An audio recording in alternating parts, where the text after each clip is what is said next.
The train let her off at a siding that wasn't quite a town. There was a grain elevator the color of dried blood, a section house, a store with a stovepipe leaning out the back, and past all of it, the land just went, flat and yellow and stubbled, until the eye gave up trying to find the end of it. She stepped down onto cinders. The wind took the hem of her coat and worried it. She did not reach to hold it. She had one trunk and a carpet bag, and she set neither down. The brakeman handed the trunk to the platform and touched his cap, and the train pulled out west, and for a while there was the noise of it leaving, and then there was no noise at all, only the wind moving through the wheat stubble like a hand going over a brush. She had not heard quiet like that in a long time. It was not empty. It had a sound, low and constant, that she would learn was just the country breathing. She walked to the store because there was nowhere else to walk to. Inside, a woman in a man's gray cardigan was sorting buttons into a tin by feel, not looking at them, the way you do a thing you've done 10,000 evenings. She glanced up when the bell knocked, and her glance did what such glances do in places like this. Went over the coat, the trunk, the hands, the face, and put it all away somewhere to be brought out later when the neighbors came in. Off the afternoon train, the woman said. It was not a question. She said she was, and then she took a folded letter from her coat and read a name off it. She read it the way you'd lift something out of cold water, quick, deliberate, not wanting to hold it longer than you had to. The paper had gone soft at the creases. It was nearly 3 months old. The woman behind the counter set the button tin down. She knew the name. Everyone out here knew everyone, the way you know the few trees on a bare horizon. He'd be at his place, she said, 2 miles north and a half west, past the Boucher Quarter, building. Always building, that one. The woman looked at the trunk again. You'll want to wait, she said. He comes in for nails and coal oil before dark most days. He'll come today. The lumber's late from the line and he's short, so she waited. There was a bench by the window and she did not sit on it. She stood where she could see the road north, which was 2 ruts in the grass, running straight, until they bent around a poplar bluff, gone the yellow of a struck match. A girl of about 8 came in from the back of the store with an armload of split kindling, dropped it in the box by the stove, and stood looking at the stranger with the frank curiosity children have before they learn to hide it. The woman behind the counter said, without unkindness, Josie, the wood, and the girl said it was done and kept looking. She belonged to the Bouchers, the woman explained, the way you explain furniture. Her mother kept the section house up the line, and the girl half lived at the store and half at the neighbors, and was useful at all of them. The girl, Josie, said she helped break the horses, and the woman said she handed nails, and the girl said it was the same thing, and went back out the rear door before anyone could decide it wasn't. She filed the girl away, not for any reason. It was the habit of a woman who had learned that knowing where the small moving things were in a room was sometimes the only warning you got. The light through the front window had the color of weak tea, and it lay across the plank floor and shrank toward the wall while she watched it. She had come a long way to stand here. The letter in her pocket had asked for someone steady, someone not afraid of work, someone who would not need to be told a thing twice. It had said, near the bottom in a hand that pressed hard on the downstrokes, that he was not a man given to a lot of talk, and that she should not expect any. She had read that line more than the others. It had felt less like a warning than like an honest man telling you the floor was uneven before you crossed the room. She had written back the same day. That was nearly 3 months gone. A great deal could come undone in 3 months. She was aware of it the way you're aware of weather coming. Without fear, only with the sense to watch the sky. The woman at the counter said, there he is, without lifting her head from the buttons. A wagon had come up out of the bend by the bluff. 1 team, 2 grays, walking easy. The man on the seat held the lines low and loose and sat the way a person sits who has stopped thinking about sitting some years ago. Even at that distance, she could see sawdust pale on the dark of his coat and a long scrape of something across one knee. He pulled up at the rail, wrapped the lines, climbed down, and stood a moment in the road, looking at the store as if deciding whether he had the time for whatever was inside it. Then he came on. She picked up her bag. He stopped just past the door to let his eyes find the dark after the glare.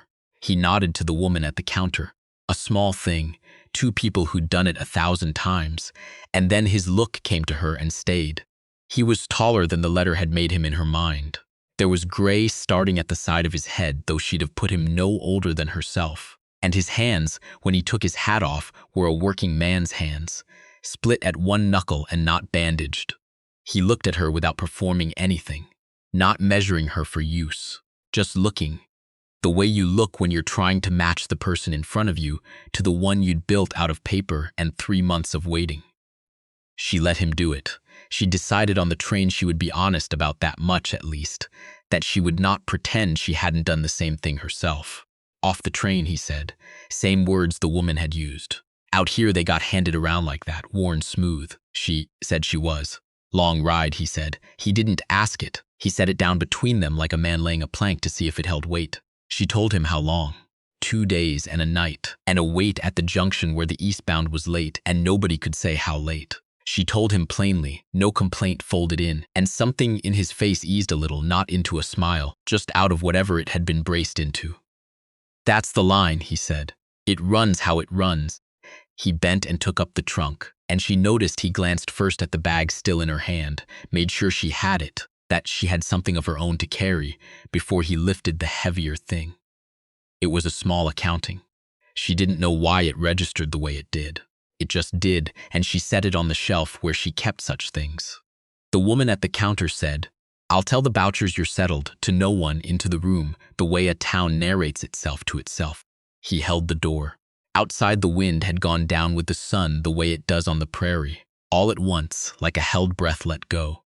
He set her trunk in the wagon bed beside a keg of nails and 2 rolls of tar paper, and she climbed up to the seat without waiting for a hand. And after a moment, he climbed up his side, and they sat there with the grays shifting their weight, and the elevator throwing a shadow halfway across the cinders. He didn't speak for the first stretch, neither did she. The road north left the siding, and there was nothing then but the land and the 2 ruts going into it. Stubble fields skinned to gold. A slough off to the left with a rim of ice just beginning to take at its edges, gray and thin as a skin on cooled milk. A meadowlark would have sung there in June. There were none now. They'd gone south with the good weather and left the country to the crows and the wind. She watched it go by and did not feel the need to say anything about it, and she sensed he was glad of that he had braced for a woman who would fill the 2 miles with talk and was finding she wouldn't. The house is small yet, he said after a while. The barn comes first. Beasts can't winter in the open, and people can if it comes to that. She said that was sensible. He glanced at her sideways. It was not a thing most women said, sensible, about being asked to maybe winter rough. She kept her eyes ahead. She saw the place before he pointed it out. It sat back from the road at the end of a worn track, and it was, as he'd said, 2 things at once and neither finished. A low house of squared logs chinked gray, with a lean-to kitchen tacked on the south side in newer lumber still bright, and beyond it the skeleton of a barn, big, far bigger than the house, ribs of poplar going up against the bruise-colored east, where the dark was already gathering. A pole corral, and in it the long shapes of horses standing hip-shot in the last light. An old dog came off the porch stiff-legged and barked twice, without conviction, and then fell in behind the wagon as if it had only wanted the record to show it had done its part. He turned the team up the track. The first step's gone soft, he said, of the porch. Mind it. She said nothing. It was the kind of thing a man says when he's clearing something small out of the way so he can say a larger thing later, or so he won't have to. He carried the trunk in. The front room was 1 room, a table, 2 chairs, a box stove cold now, a window west that took the last of the day. A door stood off the back, and he nodded at it. That's yours, he said. I'm out in the lean-to till the house gets its 2nd room. The arrangement laid down plain, no apology in it, and no room left for her to read anything into it she'd have to undo later. She opened the door. A bed, a window north that caught no light at this hour, a row of pegs, a shelf with nothing on it. It had the particular cold of a room that's been shut up long enough to make its own weather. She set her bag on the bed and came back out and said she'd see to supper. He looked at her once. Not long, not reading anything she could catch, and then went out past the soft step and across the yard toward the horses, and she heard him talking to them low, not words she could make out, just the steady drop of a voice, meant to settle a thing down.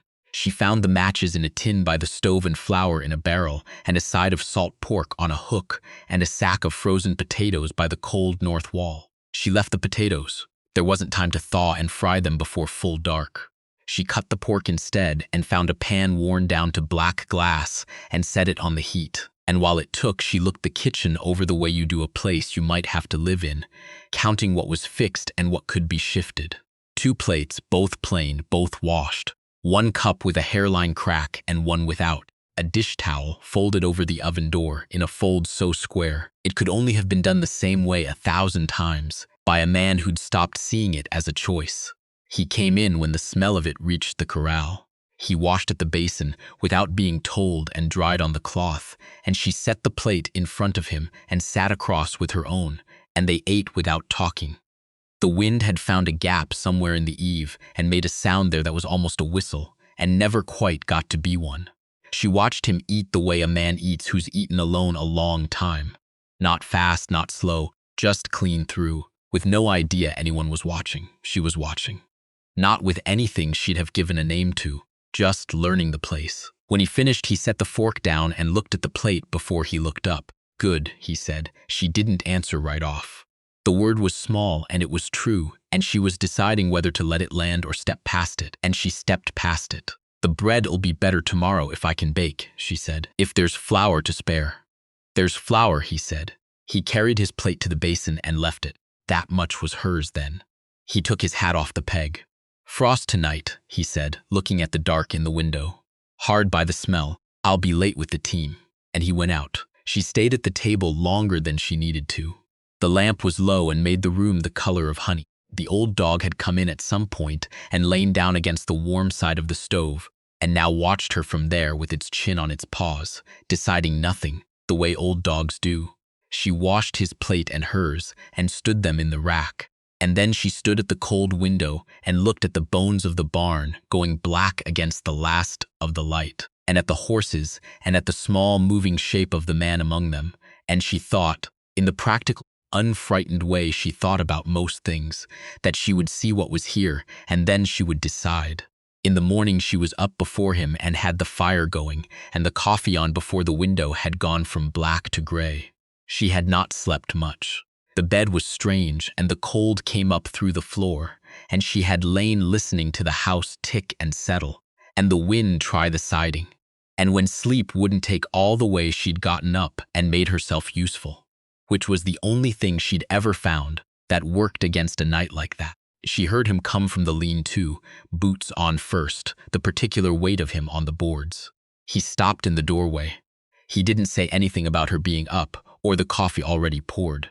He came in and sat and put both hands around the cup, and outside the sloe had skinned over hard and gray in the night, and a thin frost lay on everything like a coat of salt. I'll be on the barn till noon, he said. Then the colts. He drank. The Bosher girl likely come. She comes when she pleases. He said it the way you mentioned the weather. She helps with the green ones.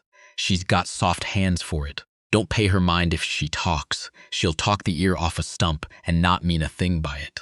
So when the girl came up the track mid-morning, half running, a thin braid swinging, she was not a thing that appeared out of nowhere. She belonged to the section house up the line and to the boucher quarter, and to the store, and, it seemed, to the horses, and she came through the kitchen without knocking the way a child comes into a place it has decided is partly hers, and stopped dead when she saw the bread cooling on the board.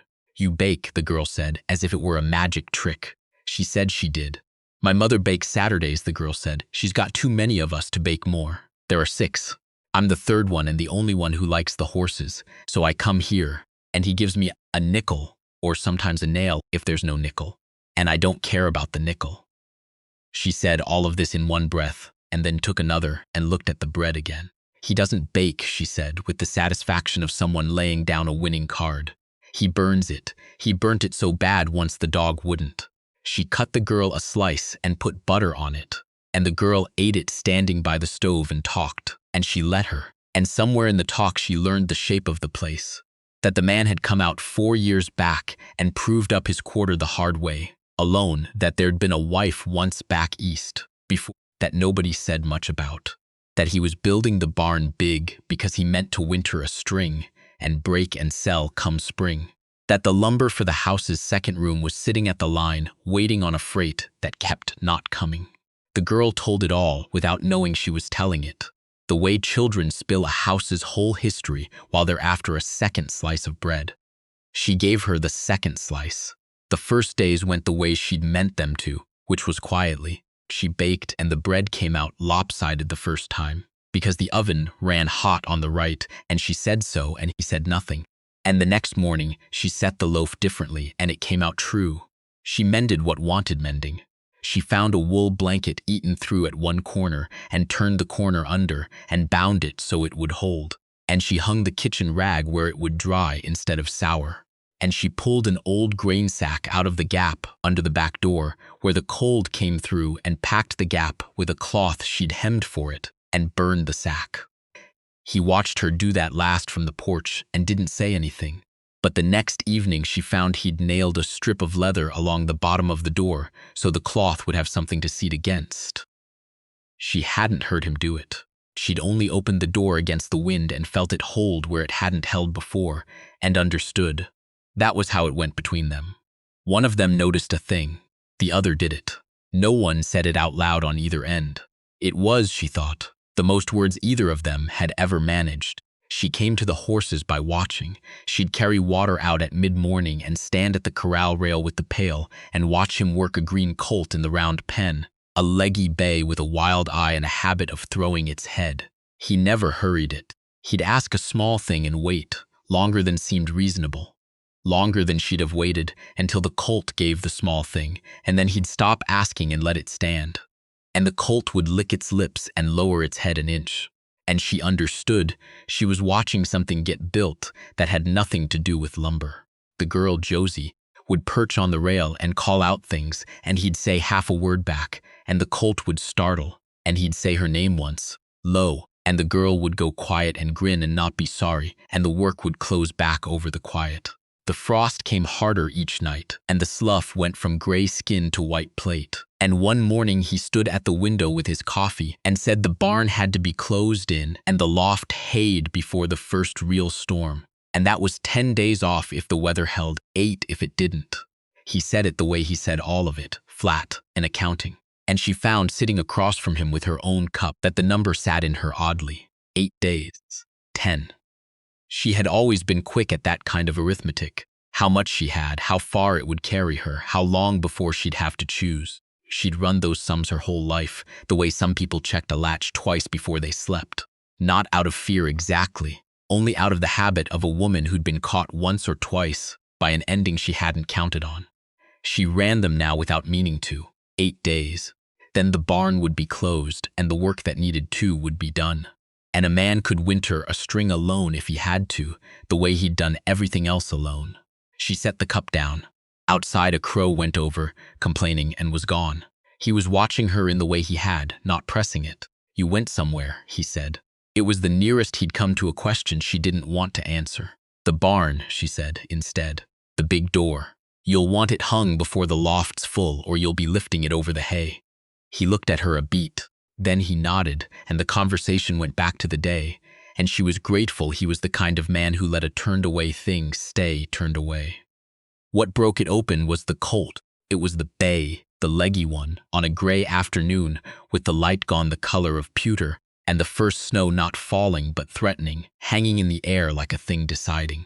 He had the colt on a long line in the open by the barn, and Josie was up on the rail where she shouldn't have been. And a sheet of the new tar-paper they'd nailed on the barn's east face tore loose at one corner in a gust and went up with a crack like a shot and snapped and beat against the wall. The colt came apart. It went straight up and then sideways into the line, and the line came tight across his thigh and spun him, and Josie's voice went high and the dog started up barking. And for one bad second, everything was noise and the colt was going to come down on the man or the rails or the girl. There was no telling which. She didn't decide to move. She was already through the gate. She'd grown up with horses before. In the part of her life, that was the reason she'd had to come this far west to start another one. And the hands remembered what the mind had tried to set down. She didn't grab for the colt. She knew better. She got between it and the girl, and she made herself slow, made her whole body go heavy and quiet the way he made his when he wanted a thing to settle. And she put one hand flat out, not toward the colt's head but toward its shoulder, off to the side where it could see her, and she said, "Lo, kind of nonsense you say," the same three soft words over, meaning nothing, meaning everything was fine, meaning stand. And the colt blew and shook and came down on all 4 feet, trembling, ribs going like a bellows, and she did not touch it. She held still until it touched her, until it stretched its neck out and put its muzzle against her sleeve, woofing, taking the smell of her, deciding she was not the thing that had cracked the air. Behind her, she heard the man let the line go slack, slow, an inch at a time, so it wouldn't be one more thing. It was over in less time than it takes to tell. The tarpupper hung there beating. The dog quit. Josie, white, was down off the rail and pressed against the barn wall with both hands over her mouth. And the man crossed and put one hand on the girl's head, just rested it there a second. And the girl burst into the tears she'd been too scared to cry yet. And he let her and looked over the top of her braid at the woman standing in the pen with the colt's nose in her sleeve. And he didn't say anything at all. But it was a different not saying than before. She felt it land. That night she found the gouge across the back of her right hand, where the line had taken the skin off when she'd thrown her arm up. At some point she didn't even remember. She hadn't felt it happen.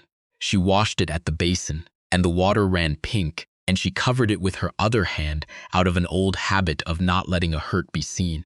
And she did not mention it, and she thought he hadn't noticed. In the morning, there was a roll of clean linen strip on the shelf by her door that had not been there the night before. There was no note. There would never be a note. She wound it around her hand and went and made the coffee. He didn't say anything about the colt for 2 days.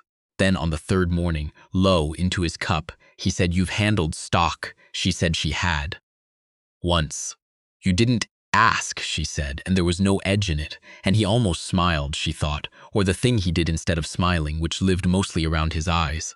After breakfast, when the light was good and flat and gray on the snow that had finally come in the night, 3 inches of it gone blue in the hollows, he had her come to the pen. He didn't make a lesson of it. He showed her how he asked the colt for the first step of a turn, the angle of his body, where his eyes went. How he let the slack out of the line, like he was paying out something he'd never get all the way back. He put the line in her hand. She asked the colt and asked too hard, and the colt threw its head and backed, and he didn't say a word. He just shifted the colt's hip 2 finger widths with his own body, not touching her, and gave the line a 1/4 inch more slack. And she asked again, softer, and the colt gave the step, grudging, half. "You crowded the finish," he said. "You want the thing, and you reach for the last of it. And that's the part you've got to leave for him to come to." She tried again. She made herself wait past the point that was comfortable, past the point her wrist wanted to close the distance, and the colt's ear came back, and it stepped through clean and stood, and licked its lips and lowered its head an inch. She let the line go soft and didn't ask anything more, and the 2 of them stood there in the cold with the colt between them, breathing steam. And she felt the same quiet thing happen in her chest that had happened the first day she'd run her thumb along the joint of the barn door, where the wood seated so close you couldn't find the line. She didn't try to name it. She just let it stand, the way you let the colt stand, and not ask it for one thing more. The snow held off after that first fall, and the cold came clear and hard, and they worked. Josie came when she pleased, which was most days, and one morning the bread was barely out of the oven when the girl arrived with a parcel and would not say what it was until she'd had her slice. Then she put it on the table.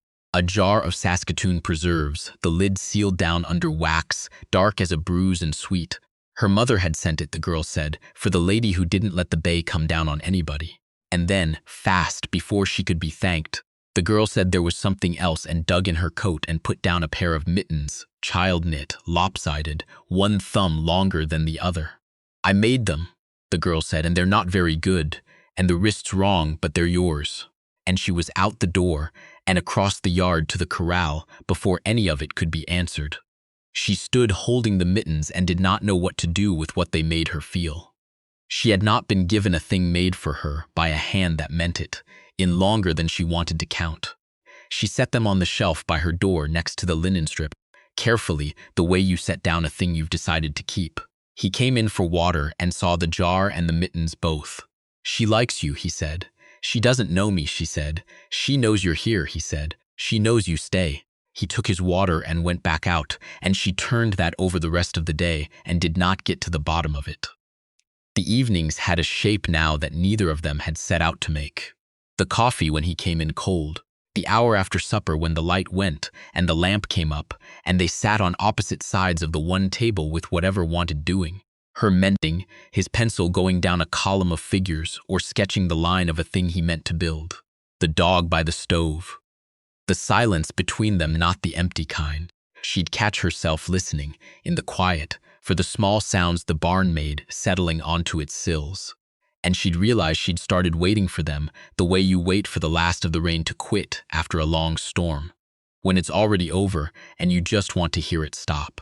One evening she looked up from her thread and found him looking at her across the lamp, and he didn't look away, and she didn't either. And then he looked down at his figures, and she looked down at her seam, and the lamp went on burning between them, and that was all. And it was a great deal. The barn closed in on a Thursday. She knew it before he said so by the way the morning went slower and there was more air in it. He hung the big door himself, and she stood at the other end of it and helped take the weight while he set the pin, and it swung true and latched. And he stood looking at it a while with his hand flat on the planking, the way he'd touch a horse he was pleased with and would never tell so. Then the loft got its hay, last of the light coming gold through the open gable while it did, and the string came in out of the weather one by one, and the place smelled of horse and timothy and cold, and the country outside went on white and blue to the round edge of itself. He set the last fork of hay and came down the ladder and stood in the alley between the stalls, and she was at the door where the light was, not looking out, just standing in it. The lumber for the second room came in on the freight, he said. Be here next week. He let that sit. The work to put it up is two-man work, mostly. She waited. She'd learned to wait by then. And there's the string to bring on by spring, he said. The bay and 3 others green as grass. That's two-man work too, the way I'd rather do it. He looked at the door he'd hung, not at her. I could use a hand that knows the work, he said, if it's one that means to stay. It was put down level, the way he put everything, asking nothing she didn't have a clear answer to, leaving all the room in the world for her to set it back down and walk to the train. She looked at the floor of the barn they'd built, board and pole and her own 2 hands among his. She looked at the bay in its stall watching her with its soft new eye. She thought about the arithmetic she'd run for so long, the sums of leaving, and she found she'd quit running them somewhere back there, and couldn't say exactly when, only that the number didn't come when she reached for it anymore. I'll stay, she said. He nodded once. That was the whole of it. Then he picked up the empty pail to carry to the house, and at the door he set it down to get the latch, and she'd already reached and taken the other handle before he'd straightened up. He looked at her.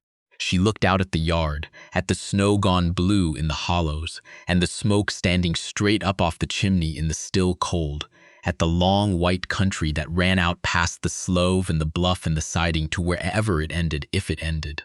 They carried the pail between them across the yard, and the old dog got up off the porch and came down the soft step to meet them, and the day was clear and not near finished, and they went in.